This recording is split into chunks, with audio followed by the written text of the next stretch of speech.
قیامت نہیں آئے گی جب تک کہ 30 کے قریب ایسے دجال سامنے نہ آ جائیں کہ جو جھوٹے ہوں گے، کذاب ہوں گے، دجال ہوں گے، اور وہ ہر ایک ان میں سے یہ دعویٰ کرتا ہوگا کہ وہ اللہ کا رسول ہے، حالانکہ میں اللہ کا آخری نبی ہوں، میرے بعد کوئی نبی نہیں ہے۔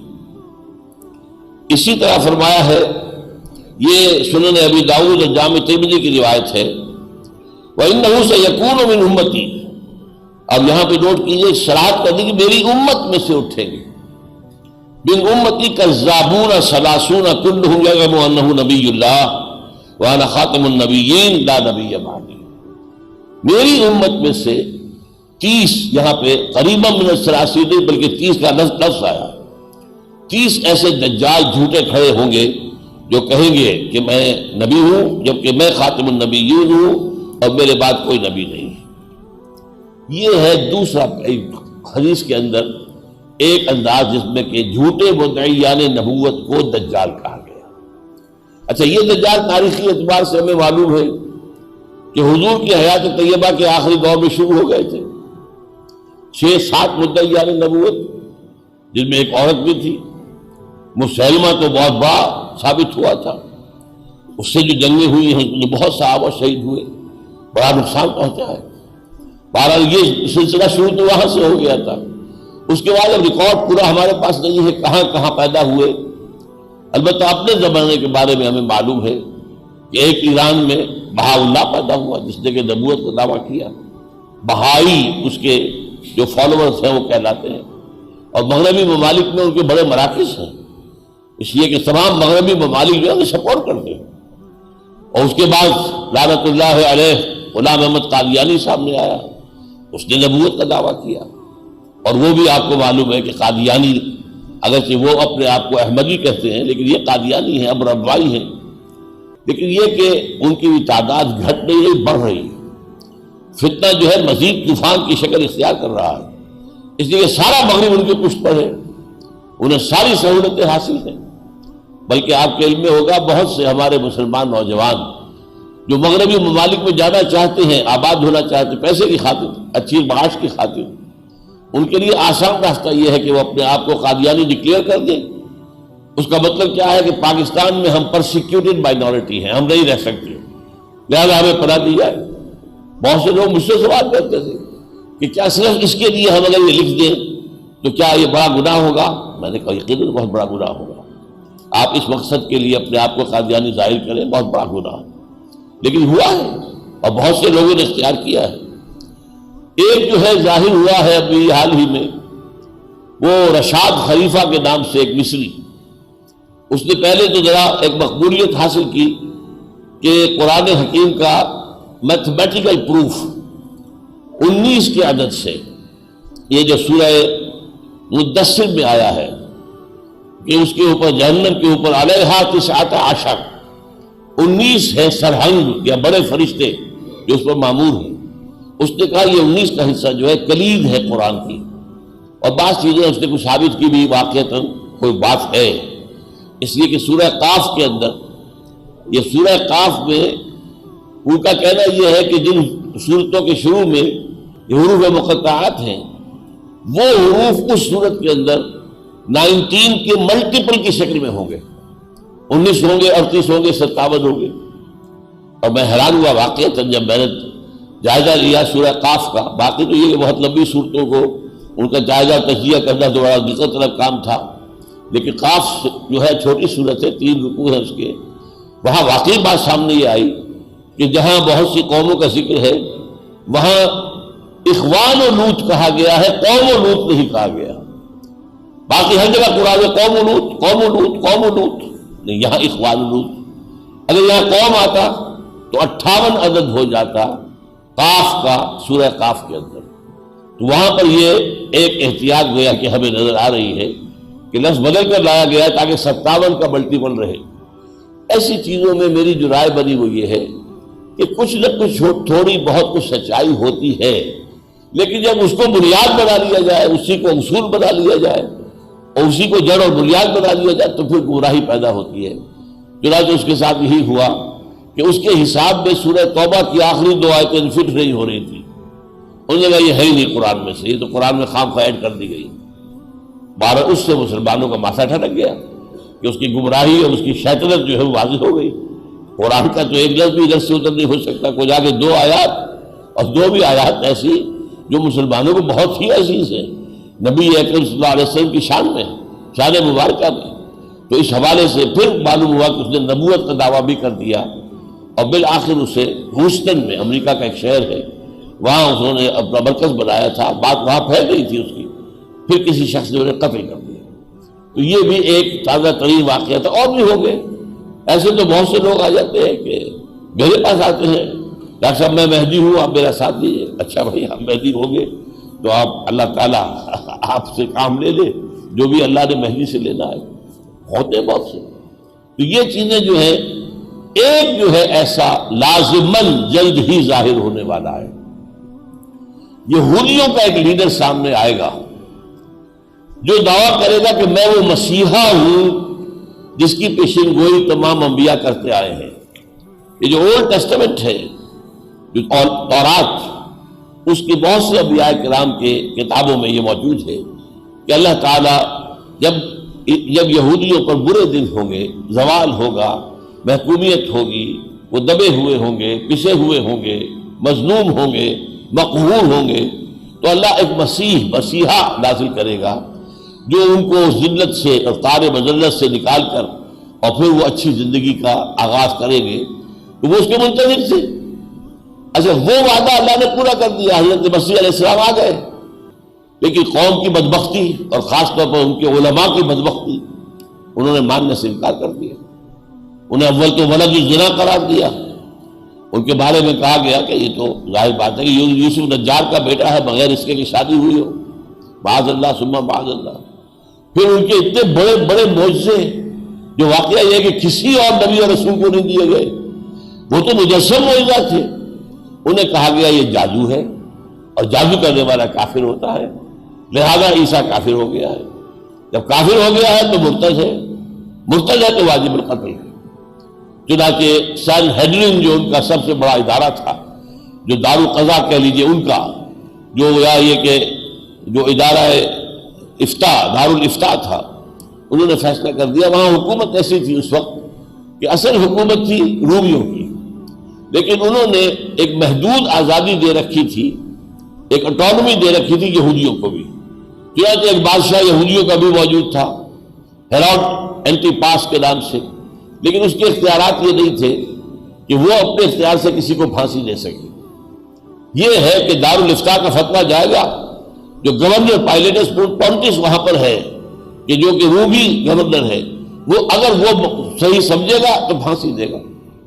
اس گورنر نے انکار بھی کیا کہ ہمارے خیال میں تو اس کا کوئی جرم نہیں ہے اس مسیح کا، تم کیوں اس کے جان کے پیچھے پڑے ہوئے ہو؟ وہ لمبی بات ہو جائے گی، لیکن انہوں نے اصرار کیا کہ نہیں، یہ تو چونکہ ہمارا تم سے معاہدہ ہے کہ ہمارا فیصلہ ہوگا، ہمارا فتویٰ ہوگا، ایگزیکیوٹ آپ کو کرنا پڑے گا۔ چنانچہ ان کے خیال میں، یہودیوں کے خیال میں بھی اور اس وقت کے لوگوں کے خیال میں بھی حضرت مسیح سولی چڑھ گئے، معاذ اللہ۔ قرآن اس کی نفی کرتا ہے، وما قتلوہ وما صلبوہ ولکن شبہ لہم۔ البتہ یہ شبہ لہم کے معنی کیا ہے یہ ہمیں معلوم نہیں تھے، معلوم نہیں تھے کہہ رہا ہوں، اب کچھ معلوم ہو گئے۔ قرآن مجید میں ذکر نہیں ہے، احادیث میں ذکر نہیں ہے، لہذا ہماری تفاسیر میں ذکر نہیں ہے کہ پھر کیا ہوا، کون سولی چڑھا؟ آیا سولی کا واقعہ ہوا ہی نہیں، یا ہوا تو صحیح کوئی اور چڑھ گیا؟ یہ سینٹ برنباس کی انجیل نے آ کر سارا عمدہ کھول دیا۔ یہ بھی حضرت مسیح کے حواریین میں سے تھے، تو جیسے باقی حواریین نے اپنی اپنی جو ہے انجیلیں مرتب کی ہیں، ایسے ایک انجیل انہوں نے مرتب کی، ایونجیلیم برنابے، اور اس میں انہوں نے جو واضح بات چھوئی وہ میرے دل کو لگ گئی کہ 100% یہی بات ہوگی کہ 12 حواریوں میں سے ایک نے غداری کر کے حضرت مسیح کو گرفتار کرایا۔ حضرت مسیح اور ان کے حواری ایک جگہ چھپے ہوئے تھے، روپوش تھے، اس نے خبر کی، اور پھر یہ کہ وہاں پر وہ پولیس کو لے کر آیا، رومن سپاہیوں کو، لیکن یہ کہ اس نے انہیں کھڑا کر دیا باغ کے باہر کہ پہلے میں جاؤں گا، تھوڑی دیر کے بعد تم آنا، پھر میں جس سے کہوں اے میرے استاد، اس کو پکڑ لینا، وہ مسیح ہوگا۔ کیونکہ رومیوں کو پتہ نہیں تھا، نہ دلچسپی تھی، یہ تو وہ کہتے ہیں یہودیوں کا اپنا معاملہ ہے، کون جو ہے کیا دعویٰ کر رہا ہے۔ لیکن ہوا کیا ہے، اس میں بردباس کی انجیل میں ہے کہ حضرت مسیح نے اپنے حوارین کے ساتھ آخری کھانا کھایا اور پھر کہا کہ اب یہ رات بڑی اہم ہے، اب تم یہاں پر دعائیں کرو، عبادت کرو. اور ایک کوٹڑی تھی کہیں جیسے باغ میں ہوتی ہے کہ جہاں پر کوئی کھرپے ورپے کوئی اور ایسے اوزار رکھے ہوں، وہاں آپ داخل ہو گئے، وہاں آپ نے عبادت شروع کر دی. تو اسی اثنا میں یہ ہوا کہ چھت پھٹی اور 4 فرشتے اترے اور حضرت مسیح کو اٹھا کر لے گئے. اب یہ داخل ہوا کوٹڑی میں تو اس کو کچھ نظر نہیں آیا، لیکن اس کی شکل اللہ نے مسیح کی بنا دی. یہ گھبرا کے باہر نکلا تو دوسرے حواری جاگ گئے، سو گئے تھے، ان کا اے ہمارے استاد، تو رومیوں نے اسی کو پکڑ لیا اور وہ ہے کہ جو سولی چڑھا ہے. یہ ہے تفسیر، اور میں سمجھتا ہوں بہت لاجیکل ہے. اسے واقعتاً اپنی غداری کی سزا ملنی چاہیے تھی. وہ اگر سولی چڑھا ہے تو صحیح چڑھا ہے. اس نے اللہ کے رسول کے ساتھ غداری کی، بے وفائی کی. اس کا نام تھا جوڈاس اسکریوٹ. ان کا کہنا یہ ہے کہ اس نے بعد میں خودکشی کر لی تھی، کیونکہ یہ تو سمجھتے ہیں کہ حضرت مسیح ہی چونکہ سولی چڑھے اور پھر جب اتار کر انہیں رکھ دیا گیا قبر میں، پھر زندہ ہوئے، پھر وہ آسمان پر اٹھے. ہمارے نزدیک حضرت مسیح پہلے ہی اٹھا لیے گئے، وہ سولی پر چڑھے ہی نہیں. وما قتلوہ وما صلبوہ ولکن شبہ لہم. بہرحال وہ جو جگہ ہے، اب یہ نوٹ میں نے اس لیے بتایا ہے آپ کو سارا معاملہ کہ وہ سیٹ از ویکنٹ، وہ مسیح ابھی نہیں آیا، جو آیا تھا اسے مانا نہیں، لہذا جگہ خالی ہے. اب اس آخری دور میں جب آخری مقابلہ ہونا ہے مسلمانوں اور یہودیوں کا، تو پھر وہ مسیحا اٹھ کے کھڑا ہو جائے گا. ان میں سے کوئی ایک دجال، وہ المسیح الدجال ہوگا، جھوٹا مسیح. وہ مسیح ہونے کا دعویٰ کرے گا، لیکن ظاہر بات ہے کہ وہ دعویٰ کرے گا کہ میں نبی ہوں. وہ خدائی کا دعویٰ نہیں. خدائی کا دعویٰ کرنے والا میرے نزدیک ایک دوسرا ہوگا دجال، جو خدائی کا دعویٰ کرے گا. یہ تو کرے گا صرف یہ دعویٰ میں وہی مسیح ہوں جس مسیح موعود ہوں، جیسے کہ یہ الفاظ غلام احمد قادیانی نے استعمال کیے کہ میں مسیح موعود ہوں، جس مسیح کا وعدہ کیا گیا تھا کہ وہ دوبارہ آئے گا، میں آ گیا ہوں. لیکن یہ کہ بہرحال یہ میں نے آپ کو گنوا دیا ہے کہ یہ جو سلسلہ ہے حدیث کے اندر جھوٹے مدعیان نبوت کو دجال کہا گیا، تو شروع ہو گیا یہ حضور کے زمانے ہی سے اور مسلسل رہا ہے. اور ایک حدیث میں چونکہ 30 کا عدد تعین کے ساتھ آ گیا ہے، لہذا ہمارا گمان ہے کہ 30 ہی ہوں گے. اور ان میں سے آخری جو ہے میرے نزدیک یہ مسیح الدجال یہودی ہوگا، جو مسیحا ہونے کا دعویٰ کرے گا کہ میں ہوں وہ مسیحا جس کا کہ وعدہ اللہ نے تم سے کیا تھا. حدیث میں ایک اور دجال کا ذکر آتا ہے، وہ الدجال الاکبر ہے، عظیم ترین دجال. وہ خدائی کا دعویٰ کرے گا اور اس کے پاس اتنی قوت جمع ہو چکی ہوگی، تمام جو قواعد طبیعیہ ہیں، جو فورسز آف نیچر، ان سب پر اس کو اتنا تسلط حاصل ہو جائے گا کہ وہ خدائی کا دعویٰ کرے گا. رزق کے خزانے اس کے قبضے میں ہوں، رزق اسی کو دے گا جو اس کو ماننے کے لیے، اس کو سجدہ کرنے کے لیے تیار ہو. اور حضور نے اس کی خبر دی ہے کہ وہ کانا ہوگا، اس کی ایک آنکھ کھلی ہوئی ہوگی. پھر یہ کہ اس کی پیشانی پر لکھا ہوگا کافارا کفر، جس کے بارے میں فرمایا وہ اتنے جلی حروف میں لکھا ہوگا کہ ہر مومن اس کو پڑھ لے گا، چاہے وہ پڑھنے والا ہو چاہے نہ ہو، ہر مومن پڑھ لے گا. غیر مومن کو الفاظ نظر نہیں آئیں گے اس کے پیشانی پر لکھے ہوئے، لیکن ہر صاحب ایمان اس کی پیشانی پر کافارا لکھا ہوا دیکھ لے گا. اور وہ ایسے ایسے معجزے دکھائے گا جس کا کہ تصور نہیں کیا جا سکتا تھا. یعنی یوں سمجھیے کہ حضرت مسیح علیہ السلام کو جو معجزے اللہ نے دیے تھے اس کے لگ بلکہ اس سے بھی آگے معجزے جو ہے اس کے پاس ہوں گے. اور وہ مدعی ہوگا خدائی کا، اور وہ سب سے بڑا فتنہ ہوگا اہل ایمان کے لیے. پوری انسانی تاریخ میں اتنا بڑا فتنہ اور کوئی نہیں ہوا. یہ حضور نے بار بار کہا ہے کہ تمام انبیاء اور رسول خبردار کرتے آئے ہیں اپنی اپنی امتوں کو، اور دیکھو میں بھی تمہیں خبردار کر رہا ہوں. بہرحال اس کے بارے میں جو ہے الآور الکذاب مکتوب بین عینیہ کافارا یقرؤہ کل مومن کاتب اور غیر کاتب. یہ بخاری اور مسلم کی روایت ہے حضرت انس بن مالک سے. جو حدیث میں دوسرا یہ ہے دجال کا تذکرہ، دجال اکبر، جو خدائی کا دعویٰ کرے گا، اپنے آپ کو سجدہ کرائے گا. جو سجدہ کرے گا اسے چھوڑے گا، جو سجدہ نہیں کرے گا قتل کر دے گا. تیسرا ذکر جو احادیث میں آتا ہے دجال کے حوالے سے، وہ سورہ کہف کے ساتھ اس کا ایک تعلق ہے. حضور نے فرمایا جو شخص سورہ کہف پڑھتا رہے گا وہ دجالی فتنے کے اثرات سے محفوظ رہے گا. یہ 4 صحابہ سے یہ روایات مروی ہیں، عبداللہ ابن عمر رضی اللہ تعالی عنہ، عبداللہ ابن عباس رضی اللہ تعالی عنہ، حضرت ابو سعید الخدری رضی اللہ تعالی عنہ، ابو الدرداء رضی اللہ تعالی عنہ، اور 6 کتابوں میں، حدیث کے 6 مجموعوں میں یہ موجود ہے، مسلم شریف میں، ابو داؤد میں، ترمذی میں، نسائی میں، احمد میں، بہقی میں۔ اب بعض میں تو یہ ہے کہ شروع کی آیات جو ہیں سورہ کہف کی، جو ان کا التزام کرے گا، ان سے محبت کرے گا، انہیں پڑھتا رہے گا، وہ دجالی اثرات سے، فتنے سے محفوظ رہے گا۔ بعض میں ہے جو آخری آیات کا ورد کرتا رہے گا، بعض میں ان دونوں کو جمع کیا گیا، ابتدائی آیات اور آخری آیات، اور بعض میں پوری سورت کا۔